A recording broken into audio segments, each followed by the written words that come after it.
ఈరోజు ఒక simple recipe చూద్దాము. కోడిగుడ్డు, ములక్కాడ, వంకాయ అనమాట.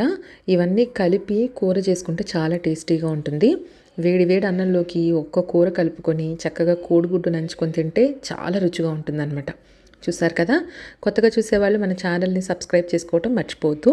రెసిపీ అయితే చాలా సింపుల్, బిగినర్స్ కూడా చాలా ఈజీగా చేసుకోవచ్చు అనమాట. చిన్న ఉల్లిపాయ తీసుకుంటున్నాను నేను. ఒక మీడియం సైజ్ ఆనియన్ ఒకటి, 2 పచ్చిమిరపకాయలు బాగా మగ్గిన తర్వాత పావు కేజీ వంకాయలకి నేను 2 ములక్కాడలు కూడా యాడ్ చేశాను. సో ఇవి రెండింటిని వేసేసి బాగా మగ్గించుకోవాలి. టొమాటోలు చూసారు కదా, ఒకటి పెద్దది ఒకటి చిన్నది తీసుకున్నాను. ఇవి బాగా మగ్గిన తర్వాత వంకాయ, ములక్కాడ దీంట్లో కట్ చేసుకున్న టొమాటోలను కూడా వేసేసి ఇవి కూడా బాగా మగ్గించుకోవాలి.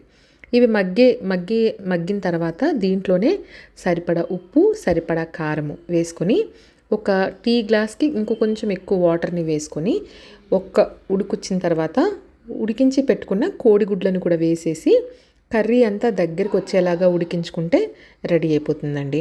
చాలా టేస్టీగా ఉంటుంది. తప్పకుండా ట్రై చేయండి. చాలా సింపుల్ కూడా. అండ్ దీంట్లో టొమాటోలు కూడా చాలా రుచిగా ఉంటాయి అన్నంతో తినేటప్పుడు.